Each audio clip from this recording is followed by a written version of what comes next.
Dear friends, पिछले video में हमने रिसर्च किसे कहते हैं यानी कि शोध किसे कहते हैं यह पढ़ा था। यदि आपने वह वीडियो अभी तक नहीं देखी है तो आप चैनल पर प्लेलिस्ट में जाकर उस वीडियो को एक्सेस कर सकते हैं। इस वीडियो में हम रिसर्च के उद्देश्य मतलब शोध के उद्देश्य, शोध की प्रेरणा एवं शोध के महत्व के बारे में पढ़ेंगे। Objectives, motivation and importance of research. मैं आपसे रिक्वेस्ट करूंगी कि आप इस चैनल को सब्सक्राइब कर लीजिए और अपनी फ्रेंड्स वगैरह सबके साथ शेयर कीजिए ताकि मैं ज़्यादा से ज़्यादा वीडियोस आपके लिए बना सकूं और आप सभी तक जो विषय है उसको आसानी से पहुंचा सकूं। तो चलिए शुरू करते हैं। शोध के उद्देश्य, ऑब्जेक्टिव्स ऑफ रिसर्च। यद्यपि प्रत्येक शोध अध्ययन का अपना विशिष्ट उद्देश्य होता है, फिर भी अनुसंधान के व्यापक उद्देश्य निम्न हो सकते हैं। क्योंकि कोई भी व्यक्ति शोध करता है तो उसके पीछे उसका क्या उद्देश्य है यह वह व्यक्ति भली भांति जानता है। परंतु फिर भी व्यापक तौर पर अगर हम रिसर्च के उद्देश्यों के बारे में बात करना चाहते हैं तो हम देखेंगे कि निम्न व्यापक उद्देश्य रिसर्च के हो सकते हैं। नंबर 1, वैज्ञानिक प्रक्रिया के माध्यम से प्रश्नों के उत्तर की खोज करना। जो रिसर्च होती है उसका उद्देश्य यही है कि ऐसा प्रश्न जिसका अभी तक उत्तर नहीं मिला है या ऐसी समस्या जिसको अभी तक सुलझाया नहीं जा सका है तो उसके समाधान की खोज करना या उसके उत्तर की खोज करना। नंबर 2, उस सत्य का पता लगाना जो छुपा हुआ है या जिसका अभी तक पता नहीं चला है। हम सभी जानते हैं कि जैसे जैसे हम प्रकृति में तथ्यों को पता लगाते गए, हम सत्य की खोज करते रहे तो हमें जो टेक्नोलॉजिकल डेवलपमेंट हैं, जो साइंटिफिक डेवलपमेंट्स हैं वो होते गए। तो शोध का उद्देश्य यही होता है कि हम सत्य का, ट्रुथ का पता लगा सकें और हमें यह पता चल पाए कि ऐसा होता है तो वह क्यों होता है। नंबर 3, किसी घटना जिसे हम फिनोमिना कहते हैं, किसी घटना से परिचित होना या उसमें नई अंतर्दृष्टि प्राप्त करना। इस तरह की रिसर्च को हम एक्सप्लोरेटरी या फॉर्मुलेटिव रिसर्च स्टडीज़ भी कहते हैं। एक्सप्लोर करना मतलब कि किसी भी घटना या किसी भी फिनोमिना को एक्सप्लोर करना, उसके बारे में पूरी जानकारी को ज्ञात करना कि वह क्या, कोई घटना है तो वह क्यों हुई, उसके कौन कौन से पक्ष हैं, उनका क्या मानव जाति पर प्रभाव पड़ सकता है। तो किसी भी घटना को हम पूरी तरह से ज्ञात कर सकते हैं अगर हम उस घटना पर रिसर्च करते हैं।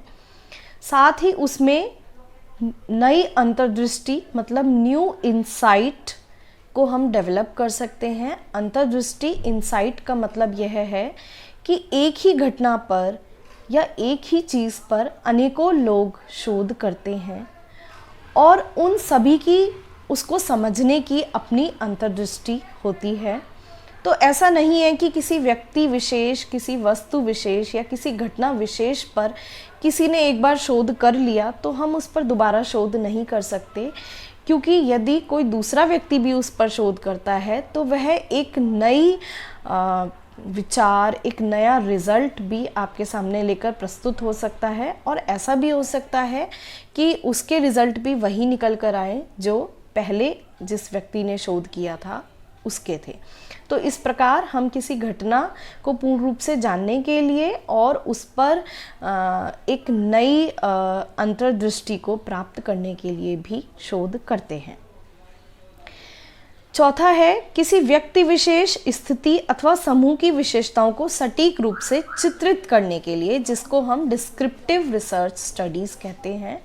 डिस्क्रिप्टिव मतलब वर्णन करना, तो हम सभी जानते हैं कि लगातार हमारे आसपास अनेकों ऐसी स्थितियां बनती रहती हैं, अनेकों ऐसी घटनाएं होती रहती हैं जिनको जानना, जिनकी विशेषताओं को पहचानना बहुत अधिक आवश्यक है।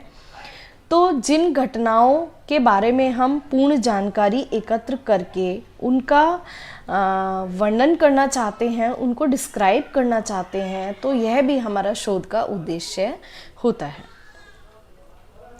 नंबर 6 है आवृत्ति निर्धारित करने के लिए या पहचानने के लिए, जिसको हम डायग्नोस्टिक रिसर्च कहते हैं। आवृत्ति मतलब कि कोई घटना बार बार क्यों हो रही है या कितने समय के अंतराल में होगी। यदि हम इस बात को जानना चाहते हैं तब भी हम शोध करते हैं, या किसी भी जो घटना है वह घटित हुई है अगर, तो उसको पहचानने के लिए भी हम शोध करते हैं। उदाहरण के लिए एक बहुत अच्छा उदाहरण है कि जो वैज्ञानिक होते हैं वो भूकंप की आवृत्ति पर शोध करते हैं और यह भविष्यवाणी करते हैं कि अब 3 वर्ष बाद या 4 वर्ष बाद इस क्षेत्र में दोबारा भूकंप आने की संभावना है, और यह भूकंप क्यों आ रहे हैं उसको पहचानने की भी वह कोशिश करते हैं। द नेक्स्ट ऑब्जेक्टिव इज परिकल्पना की जांच करने के लिए चरों के बीच कारण संबंध का परीक्षण करना। हम सभी जानते हैं कि जब भी हम रिसर्च करते हैं तो उसमें एक हमारी परिकल्पना होती है, एक हाइपोथेसिस होती है, और उस हाइपोथेसिस को जानने के लिए, उस हाइपोथेसिस को टेस्ट करने के लिए कि यह जो परिकल्पना है हमारी यह सही है अथवा गलत है, उसके लिए हम जो उसके वेरिएबल्स होते हैं, जो चर होते हैं, उनके बीच कारणों और संबंधों की पूरी जांच करते हैं। तो यह भी शोध का उद्देश्य होता है कि जो चर हैं उनके बीच कारण संबंधों को जांचने के लिए भी हम शोध करते हैं। परिकल्पना अथवा हाइपोथेसिस क्या होती है, कैसे फॉर्मुलेट करते हैं, इस पर एक अलग वीडियो आपके लिए बाद में बनाऊंगी। तो इस प्रकार हमने देखा कि शोध करने के हमारे क्या क्या उद्देश्य हो सकते हैं। अभी हम देखते हैं शोध में प्रेरणा, मतलब कि मोटिवेशन इन रिसर्च। हम सभी जानते हैं कि कोई भी जो व्यक्ति है उसका कोई भी कार्य वो जो करता है उसके पीछे प्रेरणा होती है। हम कोई भी कार्य बिना प्रेरणा के नहीं करते। इसी प्रकार शोध के पीछे भी प्रेरणा होती है जो किसी व्यक्ति को शोध करने के लिए प्रेरित करती है।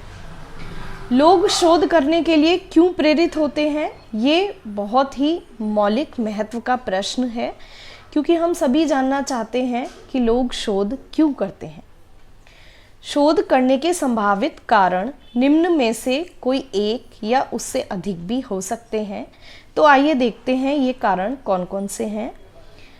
नंबर 1, शोध डिग्री प्राप्त करने की इच्छा। जैसा कि आजकल सामान्यतः हम सभी के साथ देखा जाता है कि हम चाहते हैं कि हमें शोध की डिग्री मिल जाए, पीएचडी की डिग्री मिल जाए, और उस डिग्री को प्राप्त करने की इच्छा हमें प्रेरित करती है कि हम शोध करें। नंबर 2, अनसुलझी समस्याओं को हल करने में चुनौती का सामना करने की इच्छा, यानी व्यवहारिक समस्याओं पर चिंतन करना। कुछ लोगों की इच्छा होती है कि जो समस्याएं लंबे समय से हमारे सामने बनी हुई हैं और वो जन समूह की समस्याएं हैं, तो मन में एक इच्छा आती है कि काश हम उस समस्या को सॉल्व कर पाएं। उदाहरण के लिए मैं एक लेटेस्ट एग्जांपल देती हूँ कि हम सभी के सामने एक समस्या बनी हुई है आजकल कि जो किसान हैं, जो पराली जलाते हैं और उससे वातावरण बहुत अधिक प्रदूषित होता है, लेकिन अभी तक भी ऐसा कोई सॉल्यूशन, ऐसा कोई हल हमें या हमारे वैज्ञानिकों को नहीं मिल पाया जिससे कि यह समस्या पूरी तरह से ख़त्म हो पाए। तो ये ऐसी समस्याएं होती हैं जो किसी व्यक्ति को शोध करने के लिए प्रेरित करती हैं। कुछ रचनात्मक कार्य करने का बौद्धिक आनंद प्राप्त करने की इच्छा। हम सभी आनंद की प्राप्ति के लिए कार्य करते हैं। हम सभी संतुष्टि और जीवन में खुशियाँ और आनंद प्राप्त करना चाहते हैं। तो कुछ व्यक्ति ऐसे होते हैं जिन्हें शोध करके बौद्धिक आनंद की प्राप्ति होती है और इसी कारणवश वो लगातार शोध की तरफ प्रेरित रहते हैं और शोध में संलग्न रहते हैं। नेक्स्ट है समाज की सेवा करने की इच्छा। हम सभी जानते हैं कि जो हम रिसर्च करते हैं वो हमारे लिए या अन्य किसी व्यक्ति के लिए अवश्य ही बेनिफिशियल होगी। जितने भी शोध हुए हैं, जितने भी टेक्नोलॉजिकल डेवलपमेंट हुए हैं, जितनी भी नई नई चीज़ें आई हैं, उन सभी पर जिन्होंने शोध किया ये उन्हीं का ही परिणाम है कि आज हम मोबाइल कंप्यूटर्स यूज़ कर पाते हैं, हवाई जहाज़ में बैठकर एक जगह से दूसरी जगह जा पाते हैं। यदि इन समस्याओं से संबंधित शोध नहीं होते तो शायद इतना टेक्नोलॉजिकल डेवलपमेंट भी संभव नहीं हो पाता। तो जिन लोगों में समाज की सेवा करने की इच्छा होती है वह शोध की तरफ प्रेरित होते हैं। मान सम्मान पाने की इच्छा। हम सभी जानते हैं कि यह व्यक्ति की मूल प्रवृत्ति होती है कि वह चाहता है कि वह जिस समुदाय में रहता है वहाँ पर उसे मान सम्मान की प्राप्ति हो। यदि कोई व्यक्ति शोध करता है और वह शोध लोगों के लिए बेनिफिशियल होता है तो उससे उस व्यक्ति का मान सम्मान बढ़ता है। इसलिए भी लोगों में इच्छा होती है कि वह शोध करें और शोध की तरफ वो प्रेरित होते हैं। इन सभी कारणों के अलावा कुछ अन्य कारक भी हैं जो व्यक्ति को शोध की ओर प्रेरित करते हैं। उदाहरण के लिए सरकार के निर्देश। जैसा हम सभी जानते हैं कि कभी कभी कुछ घटनाओं, कुछ व्यक्ति विशेष या कुछ चीज़ों पर सरकार के निर्देश होते हैं कि वह शोध करवाए। उदाहरण के लिए जब केदारनाथ की त्रासदी आई तो सरकार के निर्देशानुसार केदारनाथ में कई शोध हुए और यह पता लगाया गया कि यह त्रासदी का मुख्य कारण क्या था और कहाँ पर गलती हुई, किसे हमें सुधारना है ताकि हमें दोबारा से इस तरह के नुकसान का सामना ना करना पड़े। रोजगार एक बहुत ही महत्वपूर्ण कारक है जो कि शोध करने के लिए प्रेरित करता है। बहुत सारी रिसर्च जॉब्स निकलती हैं और बहुत सारी ऐसी जॉब्स भी हैं जिनमें रिसर्च का जो एक्सपीरियंस होता है उसको प्राथमिकता दी जाती है। तो इस कारणवश शोध करने के लिए व्यक्ति प्रेरित होता है। नई चीज़ों के बारे में उत्सुकता। कुछ लोग होते हैं जिन्हें नई नई चीज़ें जानने के बारे में उत्सुकता होती है जिससे वो शोध की तरफ प्रेरित होते हैं। कारण संबंधों को समझने की इच्छा। हमारे आसपास अनेकों घटनाएं लगातार घटती रहती हैं, कुछ बड़ी होती हैं और कुछ छोटी होती हैं। कुछ ऐसी बड़ी घटनाएं जिनसे लोगों का जीवन प्रभावित होता है, तो उन घटनाओं के कारणों को और उन घटनाओं के दूसरे जो लोग हैं या जो व्यक्ति हैं या जो जिन्हें हम रिसर्च में वेरिएबल्स कहते हैं उनसे संबंध को जानने के लिए हम शोध की ओर प्रेरित होते हैं। उदाहरण के लिए मैं आपको एक रीसेंट उदाहरण देती हूँ इसमें भी कि हम सभी ने देखा कि विश्व में कोरोना फैला है, तो उसके फैलने के कारण और संबंधों को समझने की इच्छा ने कई लोगों को शोध करने के लिए मोटिवेट किया। सामाजिक सोच और जागृति। यदि हमारे अंदर सामाजिक सोच है, सोशल थिंकिंग रखते हैं हम और समाज के प्रति यदि हम जागरूक हैं तो ऐसे व्यक्ति भी शोध की ओर अग्रसारित होते हैं, शोध करने के लिए मोटिवेटेड होते हैं। इन कारणों के अलावा कुछ अन्य कारण भी हो सकते हैं जो लोगों को अनुसंधान करने के लिए प्रेरित कर सकते हैं या कभी-कभी मजबूर भी कर सकते हैं। यहाँ यह बात जानना बहुत अधिक आवश्यक है कि हमेशा हम शोध अपने मोटिवेशन या प्रेरणा के चलते ही नहीं करते। कभी-कभी रिसर्च मजबूरी के तहत भी की जाती है। उदाहरण के लिए हमारा शोध में इंटरेस्ट ना हो लेकिन उसके बाद भी किसी पर्टिकुलर रोजगार की प्राप्ति के लिए हम शोध कर सकते हैं, या किसी के विशेष दिशा निर्देशानुसार भी हम शोध करने को मजबूर हो सकते हैं। तो इसीलिए शोध हमेशा अपनी इच्छा से ही नहीं किया जाता, कभी कभी हम शोध को मजबूरी में भी करना पड़ता है। तो इस प्रकार हमने देखा कि शोध के उद्देश्य क्या हैं और शोध करने के पीछे ऐसे कौन कौन से तत्व होते हैं जो हमें प्रेरणा देते हैं। अब हम देखते हैं शोध का महत्व, इम्पॉर्टेंस ऑफ रिसर्च। शोध करने का क्या महत्व है, इनको हम निम्न बिंदुओं के माध्यम से समझ सकते हैं। नंबर 1, शोध मानव ज्ञान को दिशा प्रदान करता है तथा ज्ञान को विकसित एवं परिमार्जित करता है। यदि हम सभी ज्ञान के भूखे होते हैं और बिना ज्ञान के कुछ भी विकास संभव नहीं है, यह सब हम जानते हैं। तो ज्ञान को दिशा प्रदान करने का कार्य शोध ही करता है। जैसे जैसे हम शोध करते जाते हैं, हमारा जो ज्ञान होता है वो परिमार्जित होता रहता है, मतलब वो और अधिक विकसित होता है, और अधिक शुद्ध होता है, और अधिक बढ़ता जाता है। तो शोध मानव ज्ञान को दिशा प्रदान करने में सहायक है। यह ज्ञान को विकसित एवं परिमार्जित करता है। शोध से व्यवहारिक समस्याओं का समाधान होता है। हम सभी जानते हैं कि हमारी जितनी भी समस्याएं हैं उन सभी का हल हमें रिसर्च करके ही प्राप्त होता है, और उसी के फलस्वरूप आज हम इस टेक्नोलॉजी की इस वैज्ञानिक दुनिया में जी पा रहे हैं, और हमारे बहुत सारे कठिन कार्य जो हैं वो दिन प्रतिदिन आसान होते जा रहे हैं, क्योंकि लगातार शोध होते रहते हैं। शोध से व्यक्ति का बौद्धिक विकास होता है, क्योंकि हमें शोध करने से नई नई चीज़ें पता चलती हैं, जिससे हमारे ज्ञान में वृद्धि होती है। शोध सामाजिक विकास में सहायक है।